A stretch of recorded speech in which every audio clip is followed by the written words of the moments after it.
എന്തോ നമസ്കാരം. എന്റെ ചോദ്യം കേൾക്കാമെന്ന് വിശ്വസിക്കുന്നു. 2019 ഇതേ വേദിയിൽ ഹരീഷേട്ടൻ സംസാരിക്കുമ്പോൾ അങ്ങേക്കുണ്ടായിരുന്ന വിശേഷണം കലഹിക്കുന്ന ഗായകൻ എന്നായിരുന്നു. കാരണം താങ്കൾ ഇഷ്ടപ്പെട്ട് പാടിയ പാട്ടുകൾ സമൂഹത്തിൽ വിമർശിക്കപ്പെട്ടു, ചർച്ച ചെയ്യപ്പെട്ടു, അതോടൊപ്പം സോഷ്യൽ മീഡിയയിൽ ആക്രമിക്കപ്പെട്ടു. ഒരുപക്ഷെ താങ്കൾ അറിയാതെ മലയാളി അല്ലെങ്കിൽ സംഗീത ആസ്വാദകരിൽ ഉണ്ടായിരുന്ന ഒരു സവിശേഷതയാണ് പിന്നീട് ഒരു ചർച്ചയിലേക്ക് മാറ്റപ്പെട്ടത്.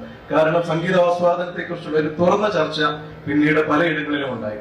ഈ ചർച്ച, താങ്കൾ അറിയാതെ സംഭവിച്ച ഈ ചർച്ച ഒരു വലിയ മാറ്റത്തിലേക്ക് എത്തിയിട്ടുണ്ടോ, ഒരു പോസിറ്റീവായ മാറ്റത്തിലേക്ക് എത്തിയിട്ടുണ്ടോ എന്നാണ് ഒരു ക്വസ്റ്റ്യൻ.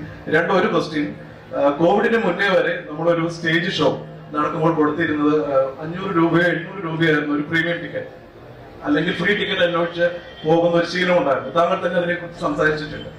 അതിൽ നിന്നും 5000, 1000, 10,000 വരെ നമ്മുടെ കേരളത്തിൽ താങ്കളുടെ ഒരു ഷോ നടന്ന ടിക്കറ്റ് മൂന്നാറിൽ വിൽക്കപ്പെടുകയുണ്ടായി.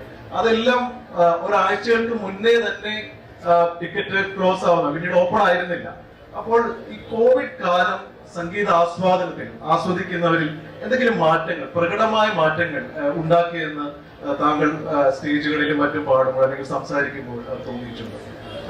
Thank you.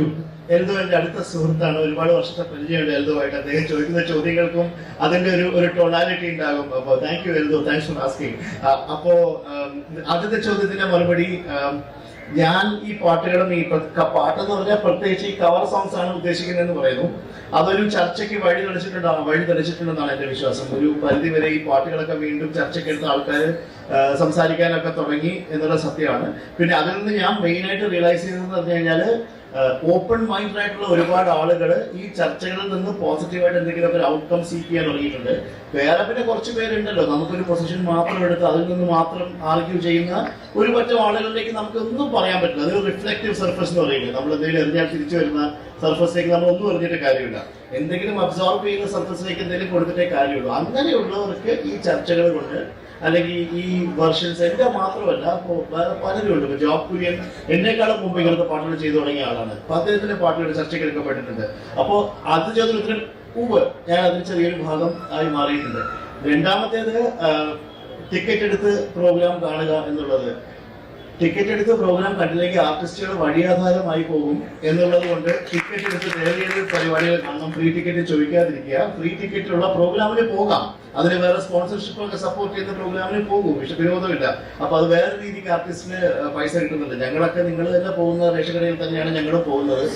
ഞങ്ങൾ പോകുന്ന അതേ പലചരക്കടയിലാണ് ഞങ്ങൾ പോകുന്നത്. നിങ്ങളുടെ കുട്ടികൾ പോകുന്ന അതേ സ്കൂളിലാണ് ഞങ്ങളുടെ കുട്ടികൾ പോകുന്നത്. അതുകൊണ്ട് ടിക്കറ്റ് എടുത്ത പരിപാടികളാണ്. പിന്നെ റേറ്റ് കൂടിയ കാര്യമല്ല ചോദിച്ചത്.